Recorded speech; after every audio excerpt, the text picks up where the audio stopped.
Hey guys, and welcome back to my channel, and welcome if you're new. My name is Declan and thank you so much for joining me for tonight's video. Be sure to check out my Weird World playlist here on my YouTube channel. I've covered so many interesting cases and I'm sure there's so much for you to enjoy. Before I begin today's video, I just want to take a few moments just to explain where I've been the past few weeks. A couple of you guys were concerned and were asking if I still done YouTube. Of course, I'm never leaving. I just kind of feel like the past few weeks of life have been a little bit busy and a little bit insane. Not only with the virus going around and everybody panicking about that, but just personal issues. I always want to be 100% myself on camera and just feel like I'm putting out the best content that I possibly can. And just when I feel really low and I wake up and I'm struggling to do like the kind of everyday things like brush my teeth or remember to eat, the last thing on my mind is being in front of the camera if I'm just not feeling myself. I have personally just been dealing with a lot and a lot has been going on, and I feel like you guys come here just to get a little escape from your life, so I never want to just like sit down and do a video and put it all on you just because I feel like everybody has troubles in their life.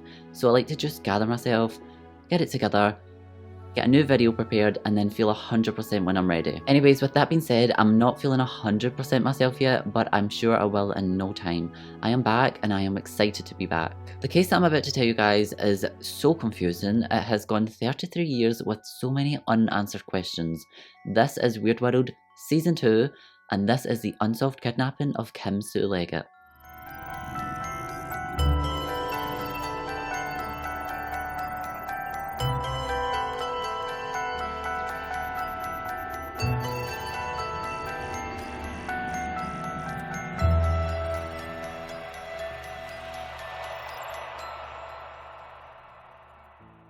Kem SuLage was born on the 27th of December 1962. She was a Caucasian female with blonde hair, blue eyes, and a distinctive scar on her chin. She lived in Mercedes, Texas with her 1-year-old son and her husband, Mark Leggett. She was studying to become an X-ray technician at the ripe age of 21. At the same time, she was working at her father-in-law's company, the Ross Cotton Gin, as a secretary to make ends meet for her family. October 9th, 1984. In order to make sense of this entire story, we're just going to have to go all the way back to the beginning, and for Kem, it started just like any other normal day. She left the house saying farewell to her son as well as her husband. She got in her car and she drove to work. At work, Kem was helping a guy weigh some products. Now, he was buying so much that it was probably going to take about 2 journeys, so he said that after he left the first time, he'll be back in the next half an hour.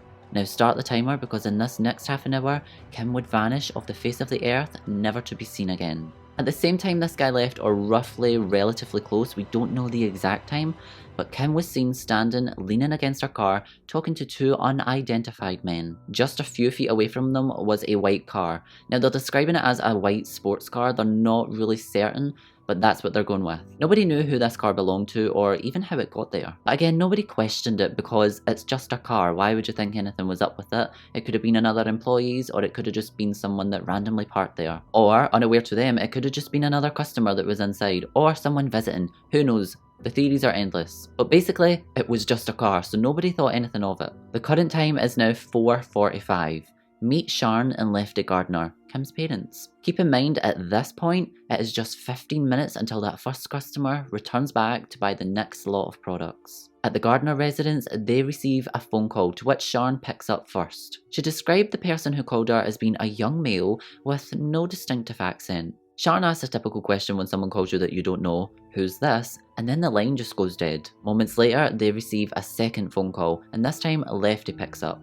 It was the same man, and this time he says something that would shock the 2 of them forever. He said in a very calm voice that he has kidnapped their daughter Kem and he's demanding a ransom. At first, Sharon and Lefty just thought, oh, this is some stupid prank caller. They thought nothing of it, so they decided to phone Kem just to make sure, because guess what? As a parent, you're always going to have this little gut feeling inside of you that panics to know if your child's okay. However, when they called Kem and they didn't get an answer, they panicked, so they decided to get in their car and drive over to the factory where Kem worked. It's now 5 PM and the guy that promised to return has returned. He's there to buy more products, but this time he couldn't find Kem anywhere. Now, you're obviously not going to stick around just to wait on an employee or a certain employee. He got help from someone else to weigh everything and load up his car, and he just left. Now, as soon as he's leaving, Kem's parents arrive, and they see Kem's car with her purse and her keys inside it. No sign of Kem, so they decide to go inside the gin factory up to her office to see if she's there.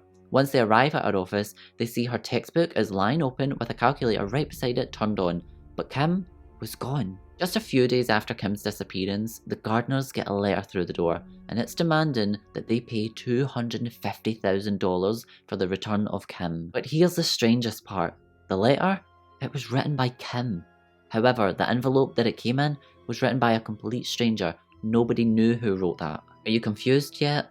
Let's look at the suspects. When it comes down to the suspects, the police really didn't have anything to go on. Her husband, Mark, well, he was really cooperative and worked with the police in any which way he could. Although this is where it gets really weird. During the time that Kim disappeared, Mark files for a divorce. Now, why would you do that when your wife probably needs you the most ever in her entire life, and you abandon her in that moment? Now, I have a few theories about this situation, so in the next part, don't take anything I say as facts, it's all speculation. To start off with, nobody knows what happens behind closed doors. Nobody's life is perfect, everybody has arguments, everybody doesn't get along all the time, it's perfectly normal. Maybe Mark and Kim weren't getting along just as everybody thought they were. Maybe they had a few arguments and weren't getting along for the past little while. They were so young, younger than me right now, and they had so much financial strain on them, that's something I cannot even comprehend, but they had a child to take care of, themselves to take care of, bills, etc. What if Kim said something and Mark now sees this situation as Kim bailing out? After all, she did write the ransom note. But I know a few of you guys will be thinking, well, Declan, that's not really an uncommon thing for someone who commits a crime of kidnapping to force their victim to write their own letter. This means that no DNA, no hair, no nothing can be traced back to them. But on the other hand, what if Mark knew that this was Kim bailing out and he knew a story that he never let anybody else into?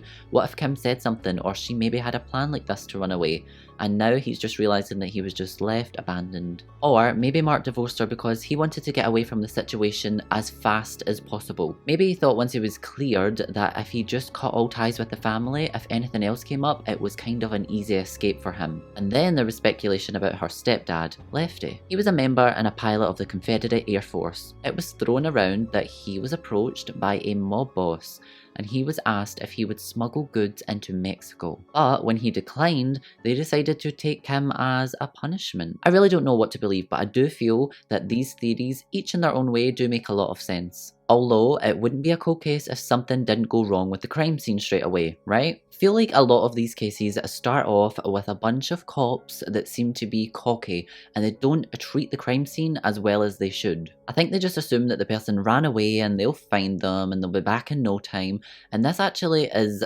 detrimental to the case because it means they lose a lot of information. When the police showed up to the location where Kim went missing, they didn't treat it like a crime scene. Truth be told, they were very uneducated and totally underestimated this. It took them 20 days to get federal investigators involved, which resulted in them losing 480 hours of crucial time in finding Kim. When you lay everything out in front of you, it took 30 minutes for Kim to vanish and for the kidnappers to make 2 phone calls. So you can only imagine how fast they worked and the generous amount of time they had to do so. For a second, it was thrown around whether this was maybe done on purpose by the police, maybe someone doing an inside job. It really come down just to the embarrassing fact that they had no idea what they were doing. Once the feds got involved, this is when things got real. They pulled every move that they could. They tested the letter and the envelope for DNA. Nothing come back. They offered a reward of $100,000 to the public for any information, but no one come forward with anything. They released aerial images of the gin factory in the hope that this would kind of urge the public to try and start their own investigation. You know, there's people out there that hear about these investigations and they kind of want to do their own research as well as just kind of being after the money. But again, this sparked nothing with the public. And I know that I've just said the federal investigators were a bit mad at the police station, but them themselves took 33 years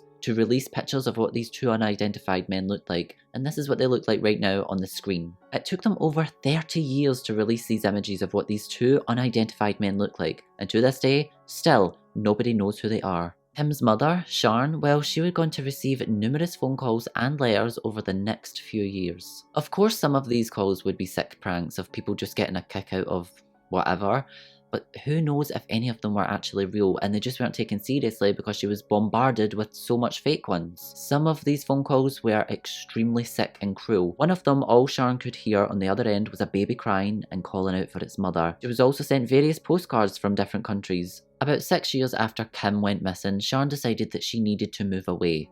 She had been bombarded and harassed just so much, she needed some space. She felt like her entire life was just consumed with the panic and the worry of finding Kem dead. It was driving her insane. KRGV, Channel 5 News, covered a story about Kem, and an anonymous woman called in and claimed she knew exactly what happened to her. The woman happily went into detail, and she said that she knew the kidnappers from a gym in Harlingen. She went on to say that the people that took Kem knew that her family had money and decided to extort them. She then said that the original plan was to kidnap Kem and keep her in a house nearby. However, with the realization of what they had just done, they decided, I don't know about this you guys, but they decided to commit an even further crime and kill Kem, just to get rid of her. According to the woman, after they killed Kem, they dumped her in the canal. She said that after a few days, someone then went and fished Kem out of the canal and disposed of her permanently. I don't know you guys, that's a very brave or stupid move to make. If this is true, then you're putting yourself at risk of danger for more than one reason. The people that went after Kem could come after you and get rid of you permanently. They're obviously good at it. And then there's the other side with,